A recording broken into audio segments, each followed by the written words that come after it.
This is Benzene Clayton, going to do chapter 2128, group study, just in case you didn't know who this was.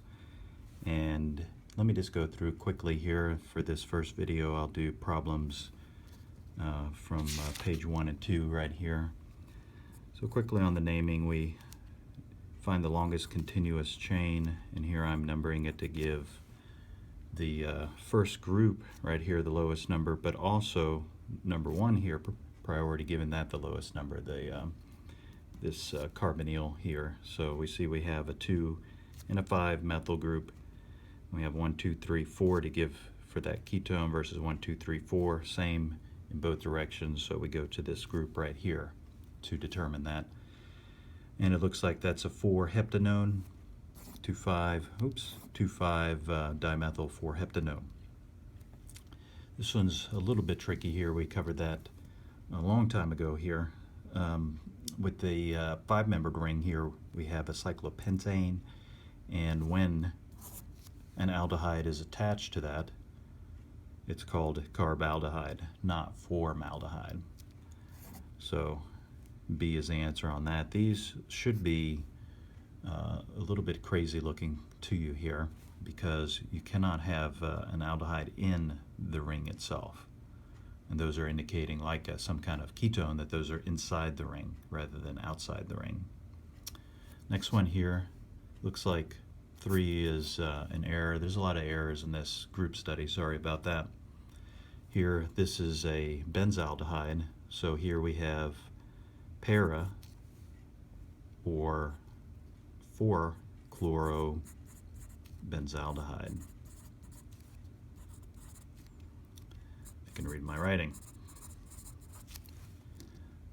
Okay, on the next one here, number 4, we have a, excuse me, let me manipulate that. Here we have a question that's asking for the number of acetyl groups here, and acetyl means that we have an aldehyde origin here, and we have 2 OR groups attached to the aldehyde. Hemi means that there's only one OR group and another OH group. So here we have 1, and there's another. The answer on that is 2.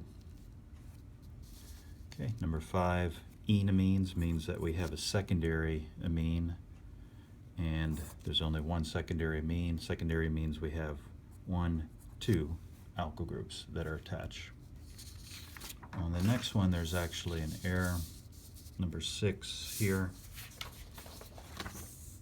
Number 6 here, we have imines, which means that we should have a primary amine, and you see that this is primary right here, this is primary right here, and this is primary right here. So A, B, and C are all the answers on that one.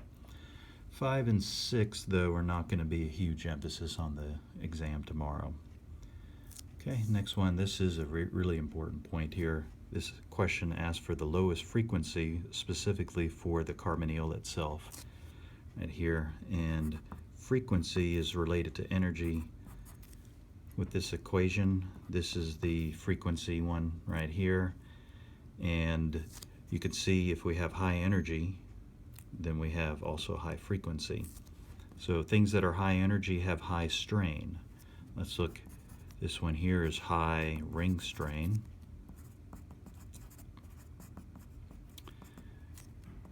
That's the worst. And then over here we have another one that's high ring strain.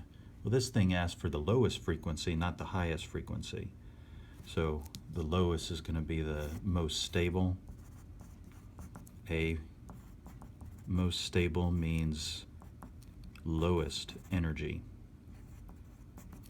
in almost every example in organic chemistry. Okay, number 8 here. After step 1 and 2 here, we are going to get a ketone, and remember with this cuprate, cuprates make ketones, we only have one equivalent of the ethyl group reacting, not both equivalents. So we actually get something that looks like this, where the chlorine is replaced with the ethyl group. That's a substitution reaction. And then here, after we carry out a reduction with the number 3, sodium borehydride, we're going to get alcohol. And now you have to try to translate that into a condensed structure. ACS occasionally does this on some of their problems. MCAT also does this. So that one is the answer there. Number 9, I've spotted another error. Here it looks like there's 2 aldehydes that should be reacting with this Wittig on both sides.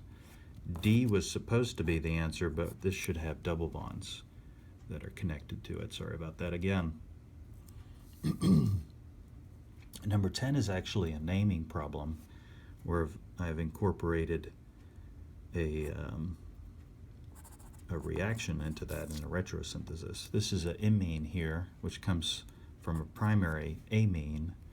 The primary amine is right here, so it must be expecting us to draw the aldehyde over here. That's the assumption, and then we just name the aldehyde that is the precursor here, the starting material. And there we go. It comes, here the answer is 2-methylbutanol.